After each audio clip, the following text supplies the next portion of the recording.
So Kevin, what's up? Love it. Hey, Alex. Good to see you. Good to see you as well. So I've got a couple questions I sourced from the team. Also, anybody in the chat, just drop questions for Kevin as well. Like I said, he runs SEO at Shopify. And before that, he was the VP of SEO and content at G2. Has worked at tons of companies, advised tons of companies, and you're just a huge thought leader in the SEO space. So please drop questions here. But speaking of that, so when I think of SEO thought leaders, so we'll start with a personal one. You're near the top of the list when I think of like who's who in SEO. So have you focused, or how have you focused on building that personal brand and influence in the SEO space, if it's been a conscious thing? It's funny because I feel like people stumble into SEO very often, right? They study some like history or they're engineers, and then they somehow stumble into SEO. I stumbled into SEO through computer games, and it kind of building that personal brand was the same thing. There wasn't a moment where I was like, you know what, I need to build a personal brand, and then this is what I have to do with it. I would lie if I would say that there was a perfect plan. There was much more desire in early 2018 when I was working at Atlassian and was really fortunate to be part of a fantastic company and be able to do some really cool stuff. And I'm a voracious note taker, and I do just write a lot for my own sake to just clarify my thought. And so I got to this point where I had tons of material, and I was like, you know what, like I should just put this out, because people were asking me like this about this and that, and I had all this material. I was sending it to them, and I was like, you know what, I'm just going to put this on a blog. So whenever people ask me what's something, I'm just going to point them at my blog. And I put that up, and that went pretty successful. Got invited to a couple of conferences, and then really wanted to improve my speaking skills, still want to improve my speaking skills. And it all kind of came together. And then at the end of 2018, that was a point where it was like, there's some traction here. There's a desire. So what would make the most sense for me to take as a next step? And the blog was already going in a good direction, but I became much more intentional about that. I started an email newsletter, and then it kind of all came together over time. And nowadays, I'm very intentional about my personal brand, even though it's not my biggest priority today. I don't wake up, I'm like, okay, how can I, what can I? It's a much more organic process. So you see that in the topics that I write about, in the tweets that I put out, and the videos that I make. It's a lot of stuff that I encounter day to day, problems that I'm currently facing, that I'm thinking through, and then I kind of repurpose that material that I've created for myself in the first place into other stuff. Yeah, two questions. Do you apply SEO methodologies to your own personal brand and your website?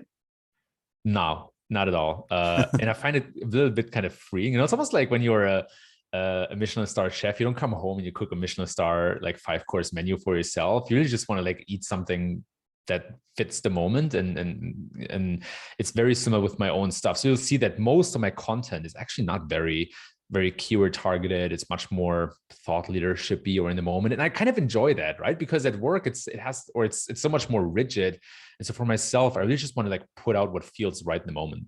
It's hilarious you're saying that. Literally just before office hours, I was talking to the two co-founders, and we're like, yeah, I feel like the SEO driven stuff, well, business effective, really has put a damper on creativity when it comes to my personal writing. Like there's kind of a dichotomy, like a push and pull between those two things. What I'm going to say is that the non-SEO stuff, and like such a fine line, it definitely works better in terms of backlinks.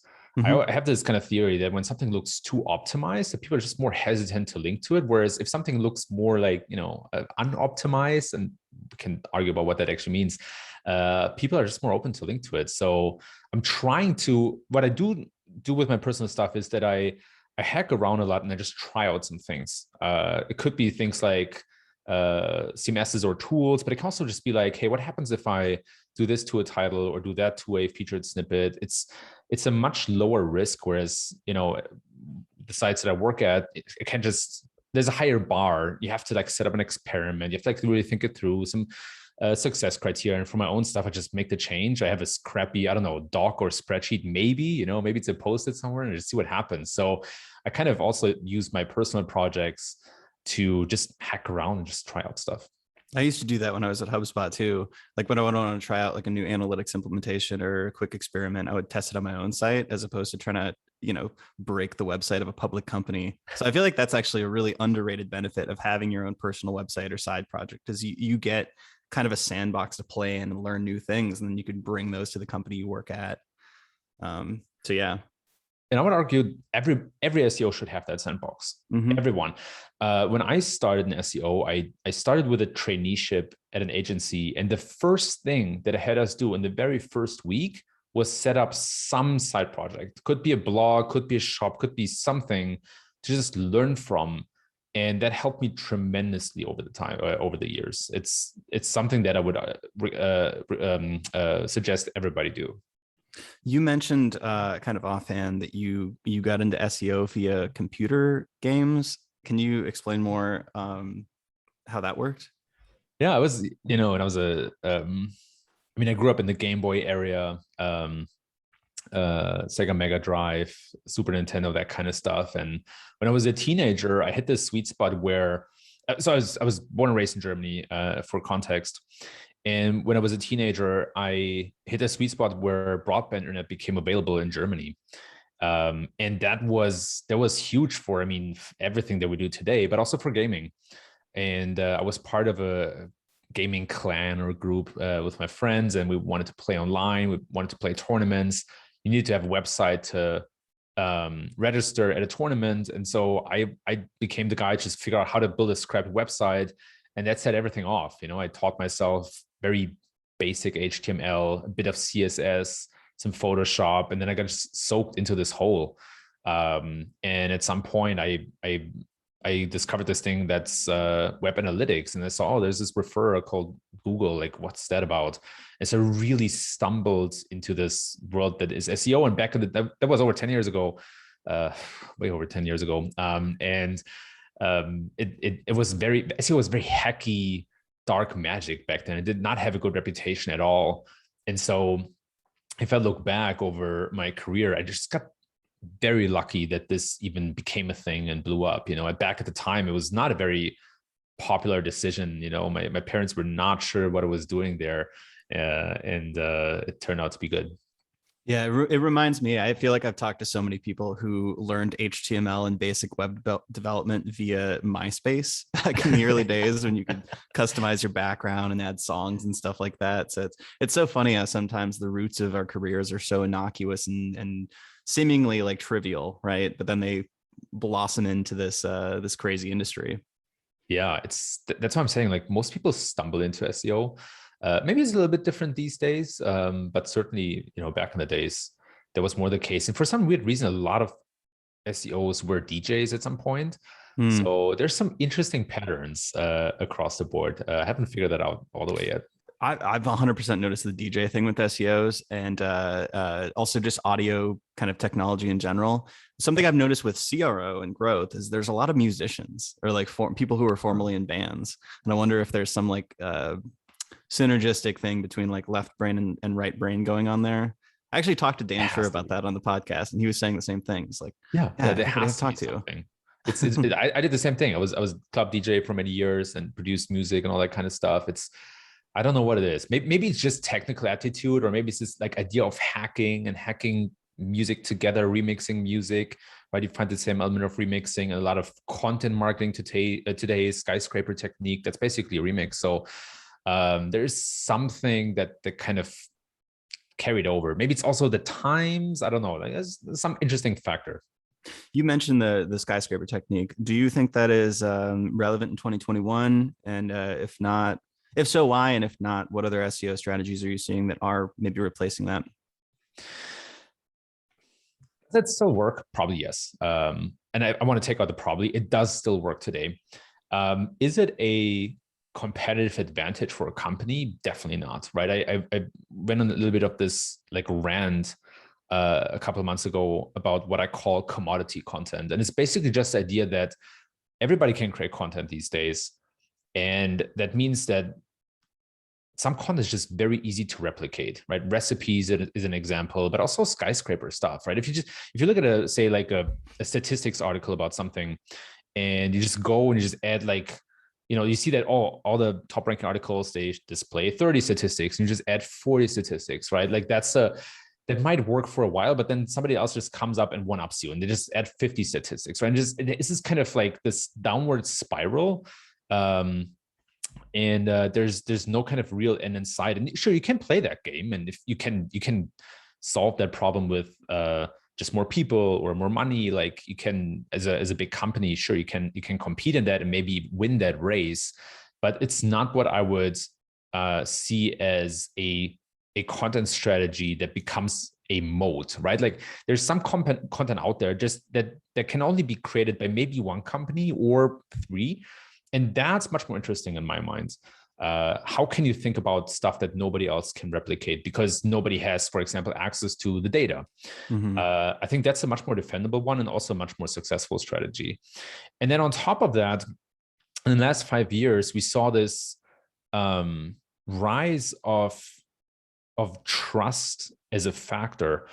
And I mean that in two different ways. One of them, of course, is this idea of like EAT, trustworthiness. Like that's one side, but it's more of the result of something else, which is that 2016 we saw the rise of fake news and this whole conversation, right? And like what even is like this truthiness idea, right? And like we see that today, in a very extreme sense, with the conversations about vaccinations and so on. So this is something that's only getting stronger, right? And it's a result of what we talked about earlier, that anybody can create content on the internet, anybody can add their opinion, and it's very easy for people who have extreme opinions to find like-minded people because the internet is very connecting.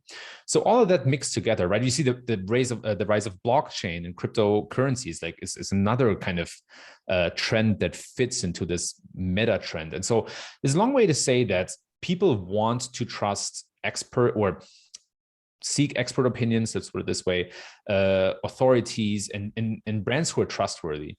And so I think the skyscraper method is almost on the other end of the spectrum, is almost the antithesis to that. And so I think about like, what is the content that we as a company, for example, have to create? What is the content that we can create? And what is the content that we should create? And the can create, that's where maybe there's some topics or content pieces that only we can create. And that is much more defendable than all the other kind of stuff. So the best strategies probably have a mix of all of those, but I would urge every company to think about like, what is the stuff that only they can bring up as the experts. You mentioned trust, and I want to touch on that because I think it's a powerful but kind of nebulous concept. So what are like hard to fake trust signals in the SEO and content space? Because you mentioned EAT, and I know that there's this basically just copy and paste thing you can do, which is like have a doctor's name that says reviewed by doctor, whatever, right? But that's easy to fake. Even I think backlinks over time are somewhat hard to fake, but you could argue that here or there you could get a link building agency or something like that. But how do you think about differentiated content, stuff only you can do, and how that factors into building trust in content and SEO? Yeah, totally. Backlinks, definitely something top of mind. I do think that, first of all, they still work like a charm, right? No, that's my experience. And I do think that Google measures what they call EAT a lot of times through backlinks. But that aside, there's a lot of meta factors that are being factored in the content when it comes to trust. So part of that is just how robust your arguments are. And the other part of that is how robust your evidence is. Google has started measuring what they call EAT specifically for YMYL sites, or money or your life, which are typically verticals like medical, insurance, mortgages, these kind of like highly sensitive topics where the stakes are high. And in a lot of cases, relatively straightforward to like to factor basic things into account to measure how strong the evidence is, right? Especially in the medical field, if you have a long list of medical research, like that is one thing, but it is relatively straightforward to measure, even if the links point at something that's relevant to the topic you're writing about, right? So it could be quick to just link to some studies that maybe have the same, keyword in the title, but Google is able to understand that at a much deeper level. We can talk about how. So the robustness of your argument, the robustness of your underlying evidence to make the arguments, right? And like Wikipedia is a really good example of that. A lot of people miss it, but just look at like the footer of Wikipedia and how many references they point at and how high their bar is for references, right? Like all the content is kind of peer reviewed. So that's really the way to think about it. And then third is just how high the quality of your recommendations is. You see that in the medical space, the clearest in my mind when you look at something like any basic disease. And when you look at the symptoms that the sites are ranking for those diseases at the top list, the remedies and so on, there's a lot of super fine nuance that Google is able to understand that then in return increases the trust, right? So as a medical site can link to all the studies that might be relevant for a certain topic, but if they give the wrong recommendation, then that is something that's being factored in. And of course, diminishes the trust of users. So there's a lot of kind of detail in the content itself. And then lastly, there seems to be some sort of a user engagement that Google is also able to factor in. And I don't want to, like assume what it is. Could it be clicks? Could it be the time people spend, the searches that they do, the search volume of the brand? Like it's probably a mix of all of these things. There's something interesting about one concept you mentioned, which is the robustness of evidence. So part of what you said was maybe it's not just like who's linking to you, but who you're linking to and how authoritative and trustworthy they are. But you also mentioned in a previous question around differentiating content. Like what's the content type of content that only I can produce? What's going to be a moat? What's hard to do? And I immediately thought of sort of original research pieces, right? Like BuzzSumo saying like we analyzed 10 million headlines and here's the articles that got the most shares or something like that. Do you see those as sort of one and the same? Like, can you build robustness of evidence by using your own original data? Is that something that you think kind of serves the same purpose of building trust? Yes, if the methodology is convincing. And I'm not sure if Google can measure that kind of level of detail, but a user probably will, right? So if you I worked at Searchmetrics for like many years ago, and we put out these regular ranking factor studies. And so I think there's a point at which users will trust you more if your methodology is safe and sound, right? If you say we analyze 5 keywords and we're pretty sure those are ranking factors, probably not as trustworthy. But if you say we looked at a corpus of blah, blah, blah, many millions and so on, that is a different game. So methodology plays a role. Your interpretation also plays a role, right? If you're you need to be able to interpret the data. So it quickly gets into like all these fine soft factors and meta factors. But at the end of the day, it's proprietary data, I think, is a super powerful vehicle to also like display your expertise in a field, right? If you have access to millions or billions of keywords, you hire a statistician to analyze them, you're getting it peer reviewed, you get some maybe like peer reviews from other known people in the space, right? Like you really go all in. That's what I would consider robustness as well. And that certainly will increase the trust with your audience. Yeah, I would almost frame it as like ranking for that piece is a secondary thing, whereas the primary thing would be building expertise, and maybe also link building.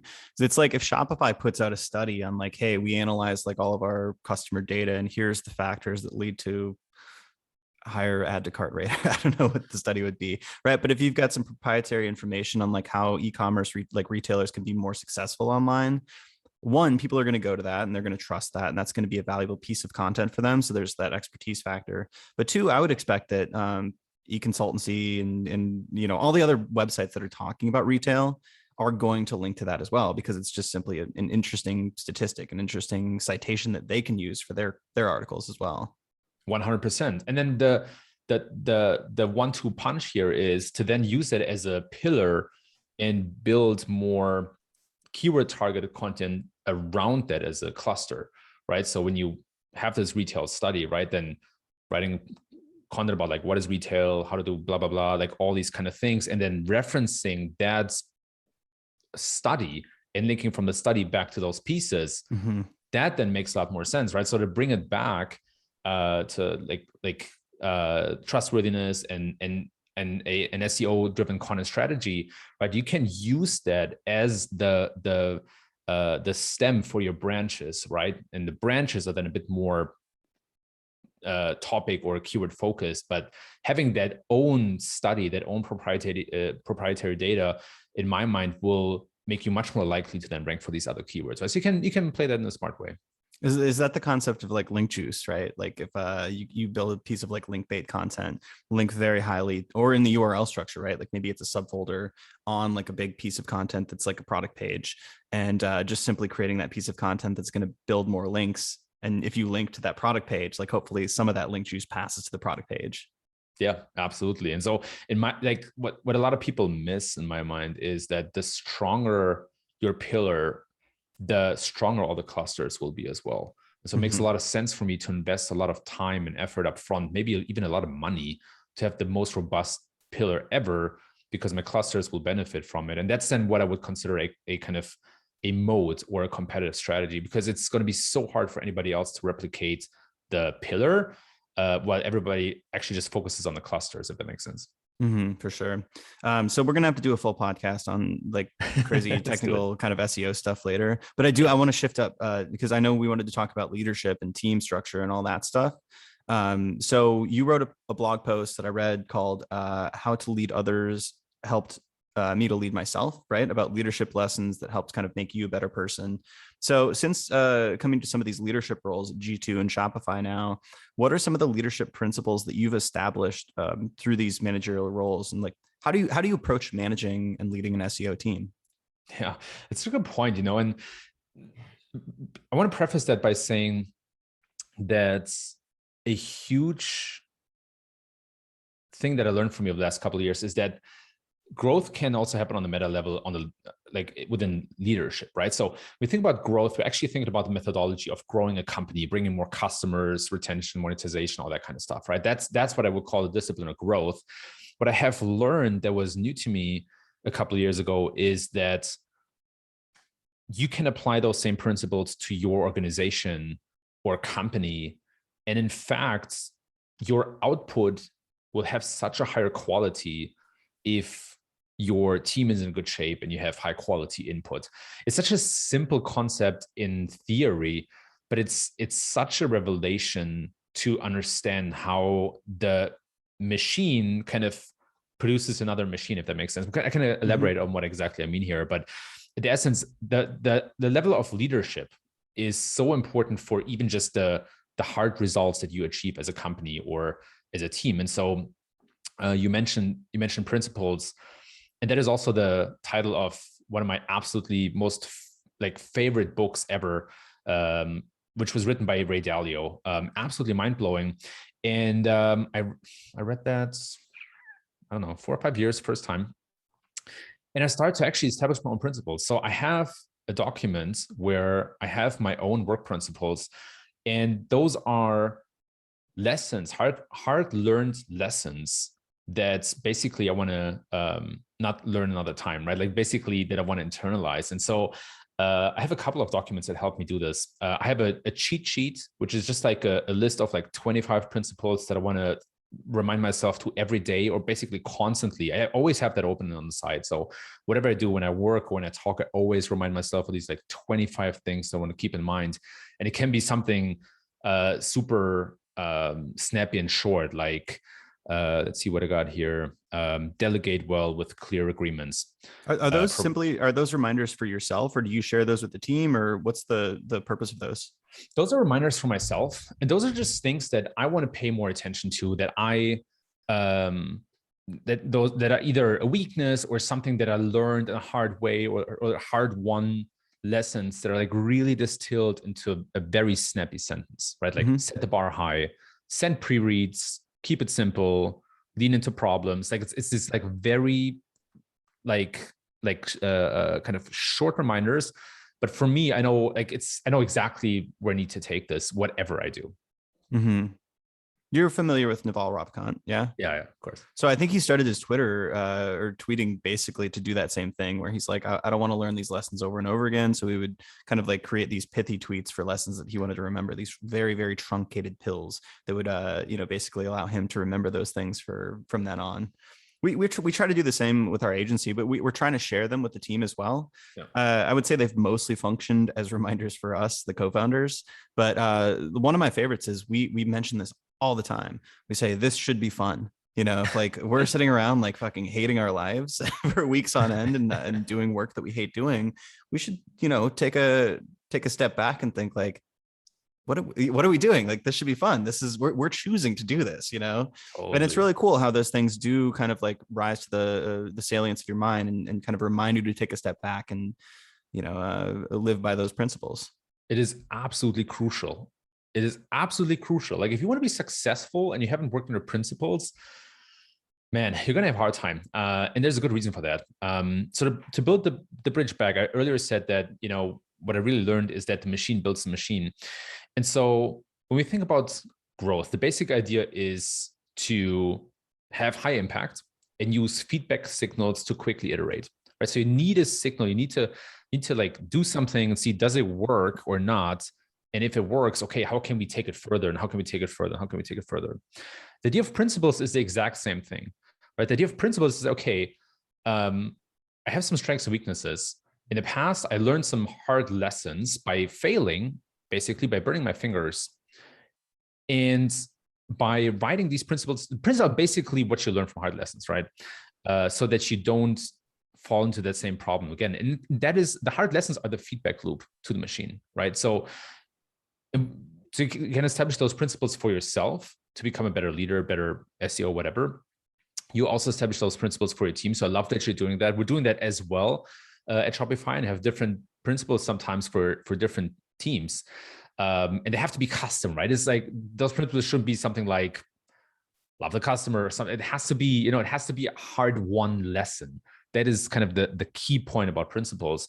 And if you can establish those principles for yourself, for your team, for your company, and you can really embrace them, that's when kind of the machine that builds the machine gets better, right? That's kind of the trickle-down effect that I was talking about earlier, the hard kind of the revelation that I learned that, hey, if I make myself better, if I make my team better, then all of our output will become better. Our SEO strategies, our ideas, and I stepped into like a larger role a couple months ago. So we're also thinking about email, we're thinking about other things and products. So, but it all starts at the core, right? It all starts with yourself, how you manage yourself, how you manage your team, and that then trickles down into better ideas.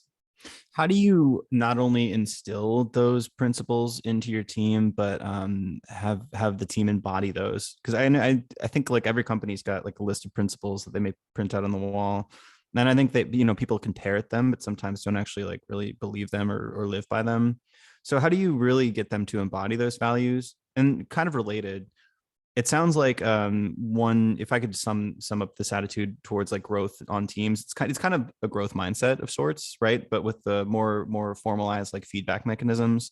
So how do you instill a growth mindset into individuals on the team, and not just kind of like on your level, but each person kind of having that ethos? Growth mindset, exactly the right word. The way to instill those principles and have people really buy into them is to let the people come up with them, right? So if you just dictate them tops down, it's not going to be as effective as sitting down with the team and saying, hey, like, what did we learn over the last year, 2 years, 5 years, whatever? How can we distill that into principles? And maybe principles change over time. They don't have to be static forever. They have to be helpful in the moment. Oh, sorry, my camera's going to reconnect in a second. They have to be helpful and make sense. So first thing is like, let the team come up with the principles. Number two, connect them to an actual real life scenario, right? Like, that's why I'm saying, like, if you say just love the customer, like what's that going to mean? But if you can connect it to an actual situation where loving the customer was really important and led to a desired outcome, then it clicks, then it makes a lot more sense. So can you connect that to something that makes sense? And then third, revise those principles over time. I'm doing the same thing with my cheat sheet. Every year I look at it and ask myself, does that still make sense? Is that still accurate? Is it still helpful? So those are 3 ways to keep everybody engaged with those principles. Awesome. So we're basically at time. 30 minutes is way too short of a conversation. So we're definitely going to have to do a longer version where we really geek out on the SEO and content stuff. Yeah. But while we're here, do you have any, do you want to promote anything? Send people to your website, or like, what do you want to tell people to do as an action item here? Yeah, appreciate it. Website would be great. www.kevin-indig.com. And then Twitter, same name. That's pretty much it. But yeah, thanks for having me on, Alex. It was a pleasure. I wanted to do this for a while, and let's book something longer. Yeah, thank you. This was super fun. We'll definitely book something for the future. Thanks, Kevin. Likewise. Take care. All right.